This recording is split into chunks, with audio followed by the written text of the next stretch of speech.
जी की तरफ से और बड़े भैया की तरफ से, इनकी तरफ से ये हम लोग बधाई में आ रही है। प्रभु के चरणों में अर्चना करना है। गोविंद ने हमारे भाइयों के जीवन में खुशियां बरसाते रहना, यही अर्चना ही बनना है।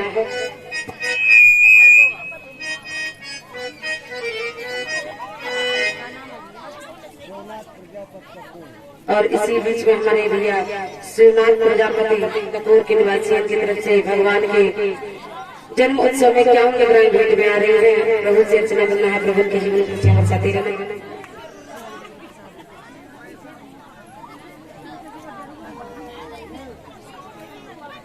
आज चारों भाइयों को अयोध्या में अवतार हुआ। मैया कौशल्या ने राम को अवतार जन्म दिया और मैया केकई ने भरत जी को और सुमित्रा ने लक्ष्मण और शत्रुघ्न को, चारों भाइयों का आज प्रादुर्भाव होता है अयोध्या में। सारी अयोध्या में खुशियां छा गई। आज इस तरह भगवान मर्यादा पुरुषोत्तम राम का अवतार हुआ। सारे अयोध्या में खुशियां ही खुशियां छाई, क्योंकि भक्त जहाँ पर भगवान आते हैं वहाँ पर आनंद ही आनंद आता है। कहते हैं भगवान का नाम ही आनंद स्वरूप है। कहते हैं कि मम दर्शनो फल, भगवान कहते हैं मम दर्शनो फल परम अनुपा, अच्युता मैं निज सहज स्वरूपा। भगवान कहते हैं जो मेरा दर्शन करता है ना, उस जीव को परम फल मिलता है। आज दशरथ के यहाँ चार पुत्रों की प्राप्ति। आज श्री सुखदेव जी महाराज पुत्रानंद परीक्षित कथा श्रवण करते तरीके से भगवान सूरवंश में आए और प्रभु की लीलाएं अनेक है। कथा तो राम जन्म की बड़ी विस्तार से है, लेकिन समय को देखते हुए संक्षेप में लेकर के चल रही है।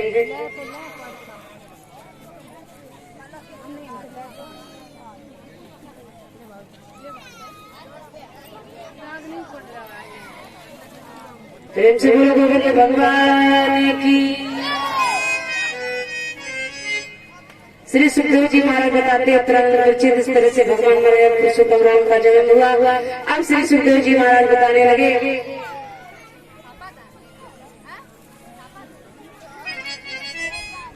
और ये भैया जी के द्वारा 21 मुद्राएं प्रभु के जन्म उत्सव में भेंट हो रही है। अर्चना करना है, उनके जीवन में खुशियां बरसाते रहना। और भाभी जी कृष्ण जी कहाँ सज रहे हैं कि नहीं? तैयारी करके लाओ, तो कथा कह रहे हैं जो बताएं से लेकर आ जाए। प्रेम से बोलो गोविंद भगवान की।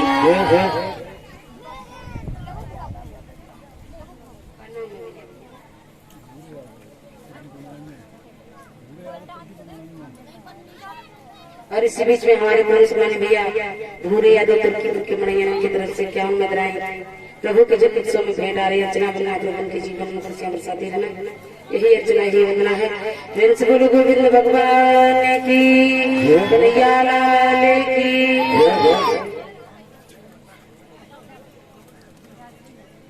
सच्चिदानंद भगवान की। आज श्री सुखदेव जी महाराज उत्तरानंद परीक्षित को कथा श्रवण करा रहे हैं। आज उत्तरानंद परीक्षित ने प्रश्न किया प्रभु सूर्यवंश की तो कथा सुना दी है, लेकिन अब कृपया करके जिस समय में माँ के गर्भ में था उस समय प्रभु ने मेरी रक्षा की, गर्भ में आकर जरा उन कृष्ण की कथा सुनाई, वो कैसे आए चंद्रवंश में प्रभु की जरा मुझे कथा सुनाई। आज श्री सुखदेव जी महाराज बताने लगे उत्तरानंद परीक्षित मथुरापुरी के राजा थे। आहू के 2 बेटे थे जिनका नाम था उग्रसेन और देवदत्त। उग्रसेन को राजा बनाया गया।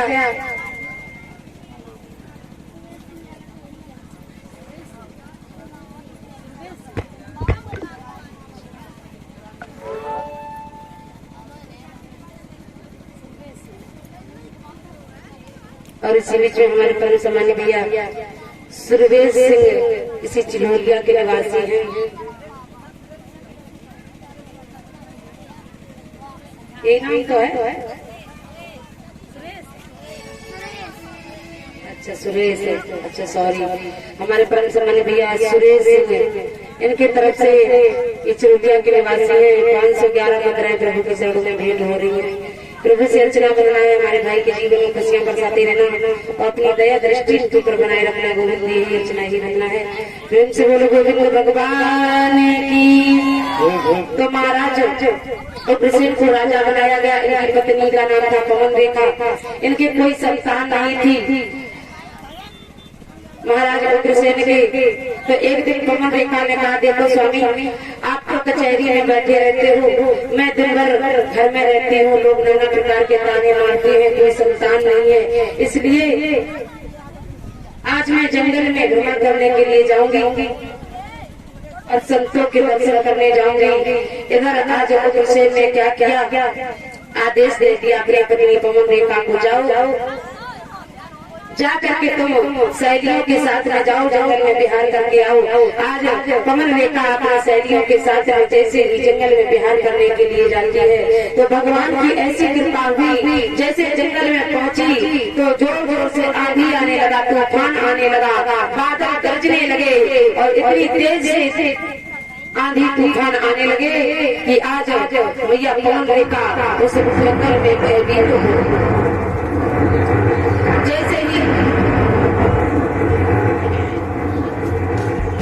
जैसे ही उस जंगल में भयभीत हो गई। आज पवन रेखा ने क्या किया, पवन रेखा ने देखा कि बड़ी जोर से आंधी तूफान आ रहा है, से बिछुड़ गई। उसी समय दुर्मिलिक नाम का राक्षस उस जंगल में रहता था। दुर्मिलिक नाम का राक्षस आया और मैया पवन रेखा के पास में और उग्रसेन का भेष बना करके आया और कहने लगा, देवी तुम इस हवा से, इस गर्जना से डर क्यों रही हो?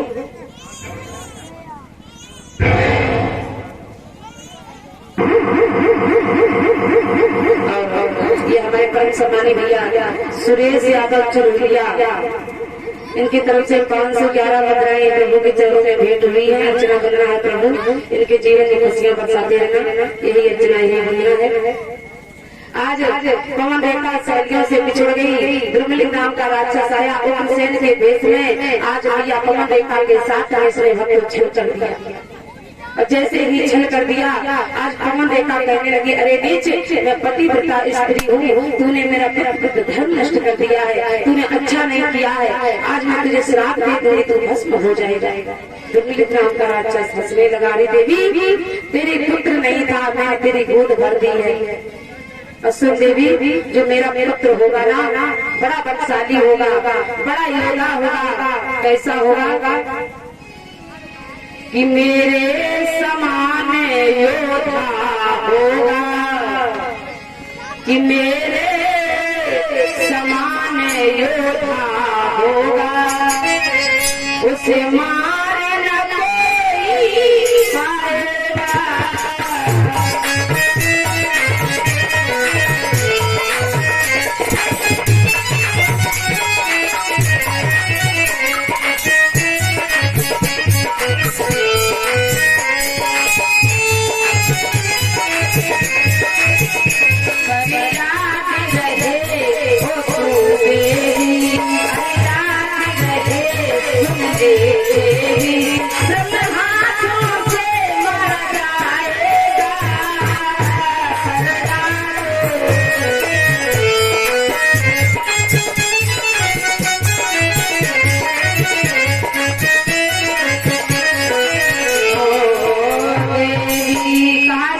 कि मेरे समान योद्धा होगा, इसे मार न कोई पाएगा।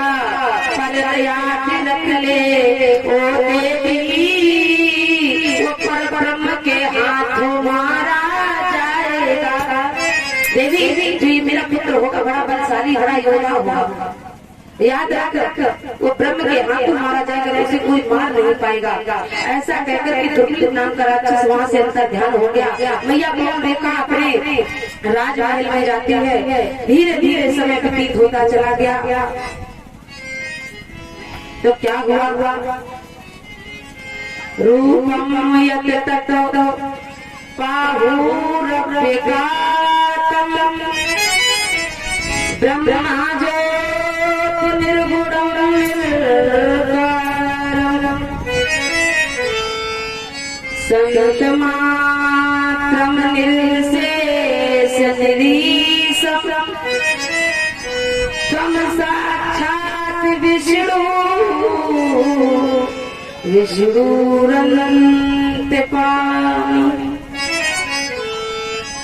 धीरे धीरे समय व्यतीत होता गया। जैसे ही समस्त धीरे धीरे समय व्यतीत होता चला जा रहा है, जैसे ही 9 महीना पूर्ण हुआ। आज पवन रेखा ने पुत्र को जन्म दिया। भक्तों, जैसे ही पवन रेखा ने पुत्र को जन्म दिया, ज्योतिषियों ने आकर उसका नाम कंस रख दिया। और जिस समय भक्तों कंस का जन्म हुआ, बड़ी जोर से आंधी तूफान आने लगे। गाय माता खूंटा तोड़ करके भागने लगी। गंगा मैया उबाल मारने लगी। जमुना मैया उबाल मारने लगी। मंदिर की मूर्तियां हिल गई। गौ माता कांपने लगी। गर्जना होने लगी। बादल करने लगे।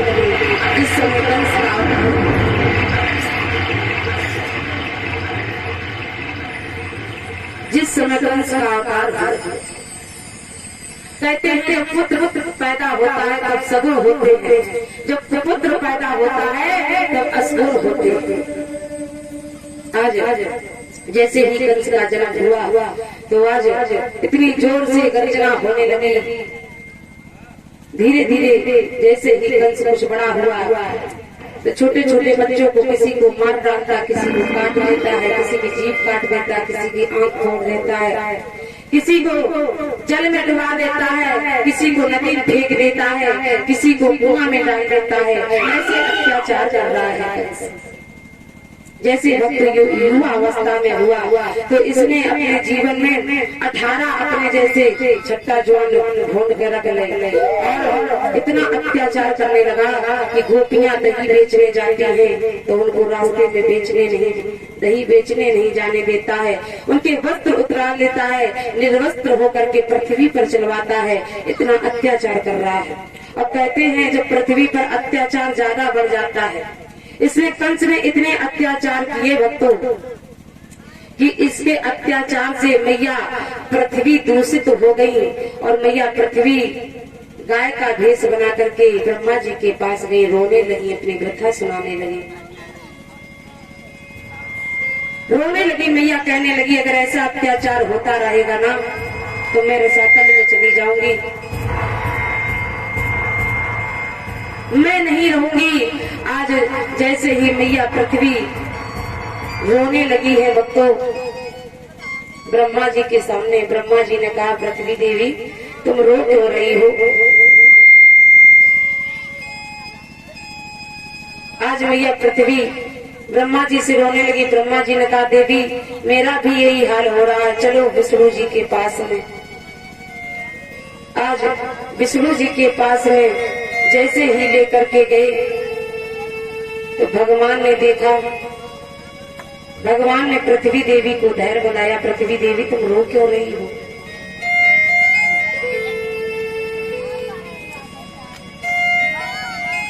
आज जैसे ही प्रभु ने कहा, पृथ्वी देवी को देखा, आज पृथ्वी देवी धरा का रूप बना करके, गौ का रूप बना करके भगवान के समक्ष प्रकट हो गई। प्रभु मैं बड़ी घबराई हुई हूँ कि धरा ने धरा रूप गौ का सिधाई, शरण में कृपा सिंधु विष्णु के आई। कहा हे हरि मैं घबरा रही हूँ, करो नाथ रक्षा ना तो मैं जा रही हूँ। हरि ने कहा मैं हर भार लूंगा, धरा के धर्म से मैं अवतार लूंगा। तो कहते हैं जब असुरों ने ज्यादा अत्याचार किया तो क्या हुआ कि जब असुरों ने बेच बेचैन ज्यादा किया कि जब असुरों ने बेचैन ज्यादा किया, हरि ने धरती पर आने का वादा किया।